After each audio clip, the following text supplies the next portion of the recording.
Casse-toi! C'est foutu! J'ai un poste, je reste. Sauf un enfant de 12 ans qui ne sait pas encore qu'il vient de prendre la décision la plus importante de la guerre. Allô? Qui est là? Il parle, il observe, il guide.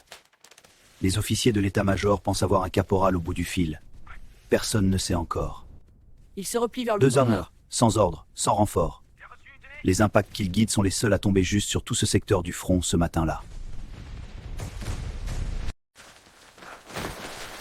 Depuis ce poste? Oui, mon lieutenant, je l'ai tenu. Quand les renforts arrivent, ils trouvent leur mystérieux guetteur.